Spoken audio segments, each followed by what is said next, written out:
You've seen these pans everywhere, but you're afraid to use them maybe. Why does everything stick? Why do people use them when non-stick is so much easier? So today I'm giving you all the secrets to stainless steel, how to use it, how to maintain it, how to care for it. By the end of this video, you're gonna be a master of stainless steel, like a Michelin-starred chef. So let's begin. Why stainless steel? The number one reason every single person in the world should be using stainless steel. Versatility. This pan can do everything. If I were to pick anything, if I were left with one pan in the whole world, it would be a stainless steel pan, pot, etc. You can use it for searing, braising, sauteing, simmering, and obviously frying. You can't do that with every pan. But what if you don't have a gas stove? What if you have induction? Guess what? Stainless steel is induction safe. It is heat coil safe, although you might burn the bottom of the pan, but it's also virtually indestructible. Everyone says cast iron's indestructible, but in a way it's kind of not. If you drop it on something hard enough, it will snap in half. But the second thing about it is a to clean. When you get a cast iron pan out, super heavy, you get it wet, it gets rusty, you gotta re-season it every single time. You don't have to do that with stainless steel. It's oven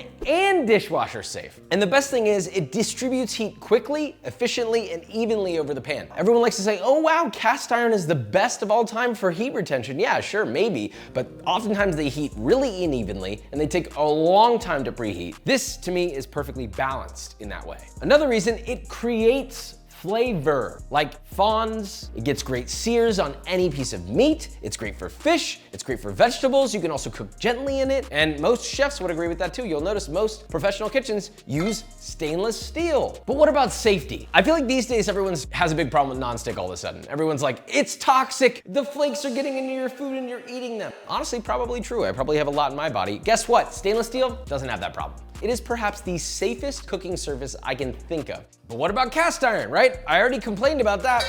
It's kind of situational. I find myself using cast iron maybe 10% of the time. And like I said, you gotta season this. If it gets rusty, you gotta season it again, right? Unless you use a cast iron pan every single day and maintain it regularly and always have fat and oil in it, guess what? You're gonna have to constantly season it. Stainless is that version without all the bull. Hopefully I have you convinced. So what do you look for when buying a stainless steel pan? Let me make this very simple. You don't need to spend a ton of money on stainless steel pans if you don't want to, but there are two things I want you to look for. Number one, full cladding. Just look for that word. Makes a big difference. Thicker, better heat retention. You don't want anything underneath that zone.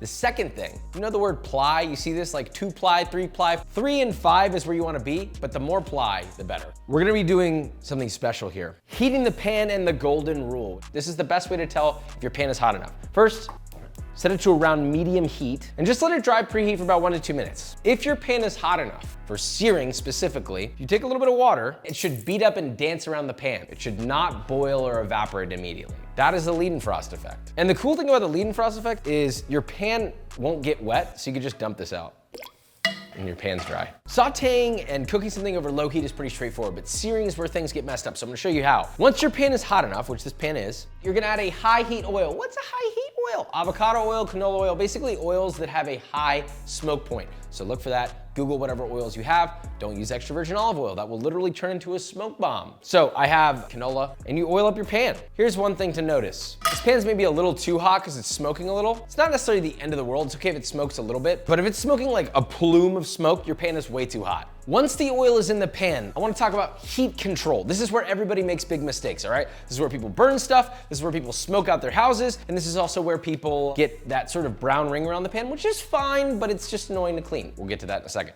Now, once your pan is too hot, you can always adjust the temperature. You can always pour the oil out and start over before you put anything in there. So now that we know what it looks like when it's not too hot, right? The oil is shimmering, it's moving around the pan nicely, it is hot enough. A tiny little bit of smoke is fine too. A lot of smoke, let's start over. We're gonna keep this at medium heat, and at this point, we're ready to add something to sear. Even though we're about to sear something, let's say I put it in the pan and I decide to crank the heat up. There's a thin layer of oil around here that's gonna get hyper hot because the edges of this pan are thinner than the bottom, right? If the flame is erupting around the sides of the pan, that's another way that you'll get that brown ring. It is telling you one of two things. Number one, your heat might be too high, or number two, the flame is getting too close to the edges of your pan, as opposed to staying in the center. You wanna kind of match the size of your pan to the size of your flame. So sometimes medium high doesn't always make sense, right? Like if I were to take this pan off and put, let's say, a smaller pan on here at medium high, now look at it. The edges of the flame are going around the pan. It's not even touching the center of the pan. So the term heat your pan to medium high is gonna be so dependent on the size of your burner. I have a small one here and a big one here. So look at the size of the bottom, determine how big your flame can get. So medium heat for this pan, this stays within the perimeter of the center. We can use this at actual medium high, but we cannot use this burner at actual medium high. Now we can cook with the stainless steel, woo! And I'm gonna do the one thing everybody's afraid of, the egg. So how do you prevent sticking? Well, the pan's been preheating around medium-ish heat for a little bit. I've got my vegetable oil.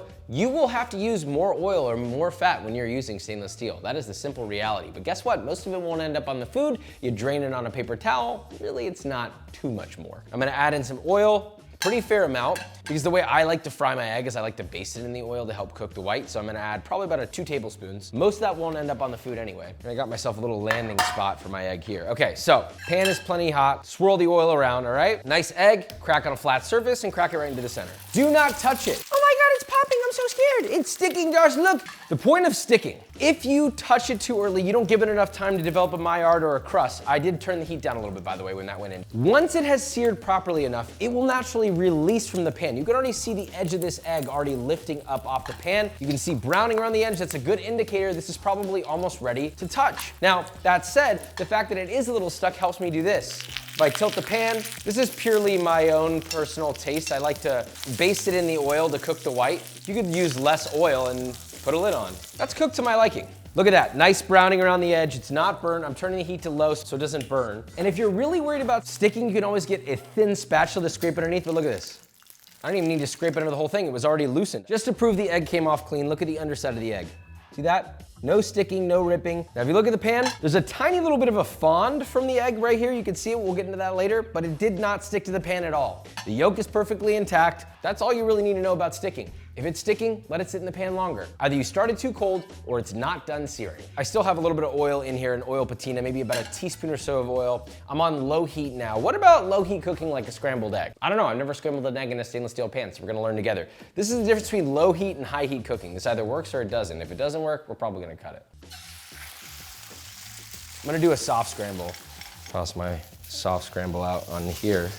Obviously, the parts of the pan that didn't have any oil on it is where the egg stuck on the scramble. If you do low heat cooking with things that tend to stick, it could not, but if you manage your heat properly and you move it enough around the pan, you could still scramble an egg in here. It's not optimal, but it does still work. Simple reality is number one, you have to have enough oil. Number two, don't go too high of a heat when scrambling specifically. Keep your heat low, and that kind of applies to anything that you're not searing, right? Keep your heat relatively low. And it worked. Cleaning this isn't gonna be that hard. You take an abrasive pad to get this part off first, clean it immediately, you're ready to go again. We're gonna apply the exact same logic just to prove my point. Whatever we did to the egg, we're gonna do to the fish, all right? So once your pan is nice and hot, I'm a little bit above medium, closer to medium high, we're gonna add our high heat oil, make sure it's coating the whole basin of the pan. Let that sit, let it get to know the pan. Once that's simmering, we're going to take a beautiful piece of fish. This is redfish, skin on, scaled. Now it's gonna wanna curl the second it hits the pan. So I'm gonna press it into the pan and then I'm gonna weigh it down so that it doesn't. Distribute that oil, keep the pan nice and hot. Fish goes in,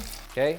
I'm pressing it so that it stays flat. Once it stops curling, which is like right about now, I would say, you can always leave some weights on it, another pan, whatever to keep it flat. We're gonna let that sear for about 2 to 3 minutes. Season a little bit of salt or whatever seasonings you're putting on there. And the beauty of this is if your pan is hot enough, really, your fish should move around the pan. You won't even really need to scrape it off. Like, see how it's sliding around freely? That's basically the skin has created a layer of oil beneath itself that's keeping it from sticking entirely. So really the skin is just frying in its own fat, getting nice and crispy. Now we're gonna carefully flip.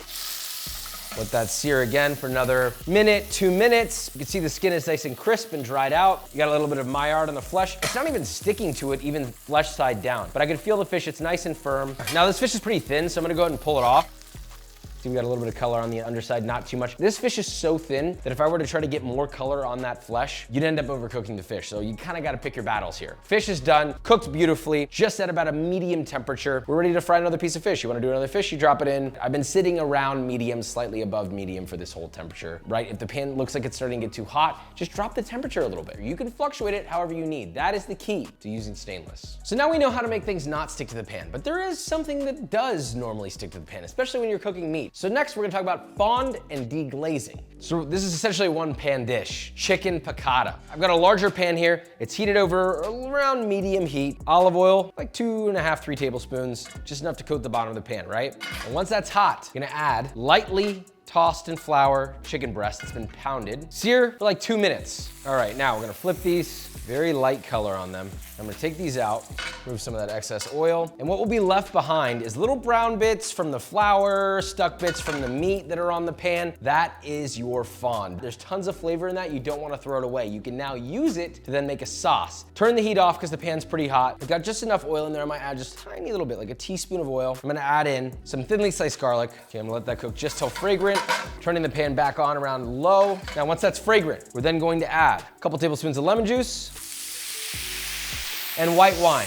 So increase heat to medium high. Now I wanna boil this down, reduce this down. You can scrape on the bottom to release any stuck bits, scrape on the sides, scrape that into there. Now you can see all the stuck bits. That's all that like reduced intense chickeny flavor now giving flavor to this sauce. So now I've reduced this down by like 75%. It's become a little bit more viscous. I'm gonna turn the heat completely off, but the pan's still hot. I'm just gonna add a tablespoon or 2 of cold unsalted butter and just swirl that in there. Let it emulsify with that slightly thickened liquid. And that's gonna create a beautiful sauce. This is called mounting. Now there's a little viscosity to this. I'm gonna add another tablespoon of butter. I want it a little more viscous. Now we have a sauce. I'm gonna season that to taste with a touch of salt, add a little bit of capers to it, some fresh parsley, finely chopped. Then you take your plate, add your seared chicken.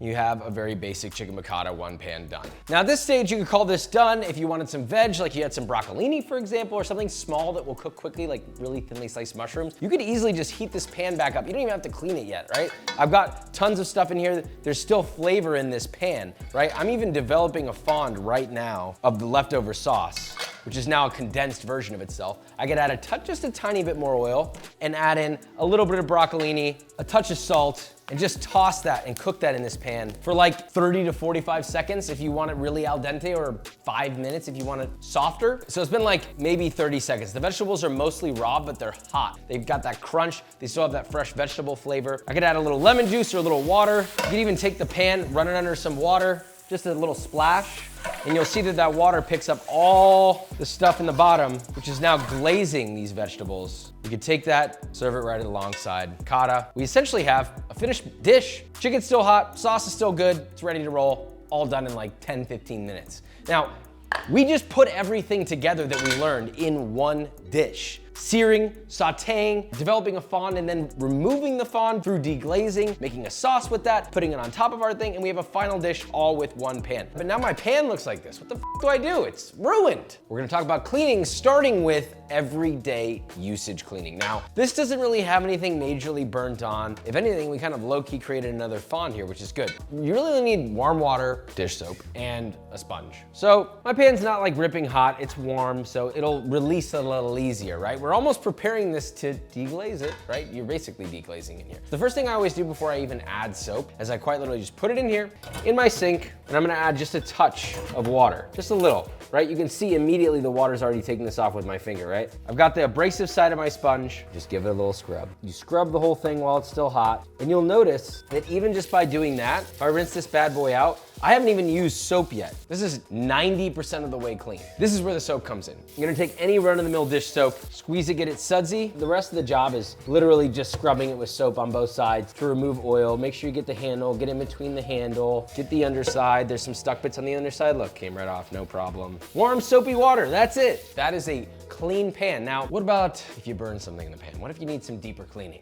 Uh-oh. This is what stops people from cooking with stainless steel. They see this happen and they're like, I'm f***ed. I gotta throw the pan away. And a lot of people have thrown their pans away because of this. The beauty of stainless steel is there is almost no stain. It's stainless. No burned on bit that you can't clean off. You just need to know how. Hopefully this gives you the confidence to use it. The next step I'm gonna show you applies to every single possible major issue I can think of, especially the ones where you have a pan that has a little bit of that brown ring from the burnt on oil. This will work for that too. Same tactic. Heat the pan, just get it warm, get it like semi-hot. I don't need it smoking or ripping hot, just medium for like a minute or two. Okay, so our pan's semi-hot, we're gonna take it back over to the sink. Same method as before, right? Get your water in there, give it a little scrub-a-dub, little soapy water.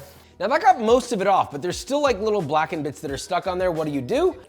You're gonna put in so much elbow grease, your elbows are gonna fly off and go into the sun. So you need a stainless steel cleaner. Most people will use something called Barkeeper's Friend. Honestly, I think the Maiden stainless steel cleaner is way better, and I'm not just saying that. But at this point, you literally just sprinkle it over the top. Now at this stage, you'll take your sponge, make sure it's clean. Okay, little touch of warm water. Your sponge, give it another scrub, then rinse. Look at that, dude. It's like that is brand new, dude. Come on. Now, while you're at it, you might as well get the underside of your pan too, because the underside over time is gonna start to look like this, right? Same concept. Better than it was before, at least. You're done, right? No, you have to dry your stainless steel. Never, ever, ever just let it sit with water. You're gonna get water stains, and guess what? You're gonna have to clean it all over again. And we have a pan that basically looks almost brand new. It's literally that simple. This applies to pretty much every single scenario I could possibly think of. The key is soap and water or proper stainless steel cleaner. That is it. If you don't have stainless steel cleaner, you can totally use a baking soda solution, but frankly, it just doesn't work nearly as well. And if you plan on really using stainless steel regularly, you should probably just use the stuff that's meant for it. Common mistakes that will ruin your life, or maybe just your pan. Number one, cooking on too high of a heat. What happens? Well, I'm gonna find out. Burger, we're at high heat. I would not recommend that. First of all, what are you noticing? A lot of smoke. Your pan's probably too hot. Now, if you wanted to save yourself at this stage, you would turn off the heat and get the pan off of there. Leave it in there, don't scrape it off because it's gonna stick anyway, right? Just let it cool down naturally, and you could easily bring it back on once it stops smoking and turn it to medium heat. Eventually it'll release, you scrape it off. But for the sake of this conversation, we're gonna f this up. Now, you let that sit long enough, this happens.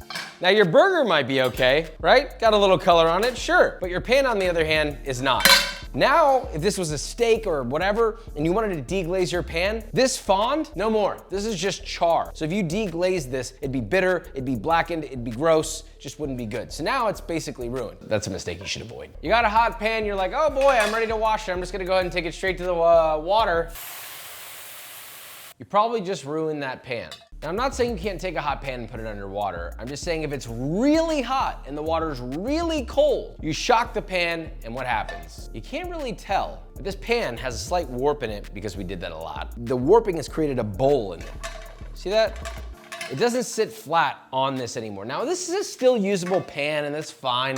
It happens, people make mistakes, but the more you do that to that pan, the more the pan is gonna get more and up, okay? So don't do that. You've seen a couple of mistakes. I'm gonna give you 2 quick hacks. First hack, so let's say you're making a caramel or something sticky where you're reducing a lot of sugary stuff and there's a sugary residue in the bottom of your pan. Uh-oh. Let me be honest with you. This hack still sucks to do, but it works really well. So you're gonna fill this up with water about halfway up. Set it on your stove, add 1 drop of dish soap. That was more than a drop. Set over medium-high heat and bring it to a boil. Once it's boiling, let it boil for about 1, 2, maybe 3 minutes until the residue comes off easily. Swipe the sides with a spatula, pour it out. Now it's good enough to scrub the rest of it off in the sink. Now this is a hack I actually figured out myself. Over time, as you use your stainless steel, you're gonna get little bits of like mismatched splotchiness, maybe watermarks that are kind of stained in over time. And also, they kind of start to feel a little bone dry after being washed so many times. If you take a little bit of cooking spray like Pam, I don't care what it is, ideally flavorless,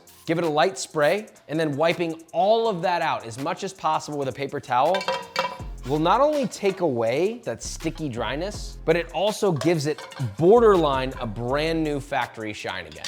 It just works. So all that said, by the end of this, is that every single way you could use stainless steel? No, of course not. You can use it any way you want. I'm just covering the basic topics where people really mess up. So now you know how to use stainless steel on the hardest end of it, and everything else, you just follow the directions of any other recipe you're using. That's the beauty of stainless steel. It does it all. So now you know how to use it. Love you so much, subscribe, bye.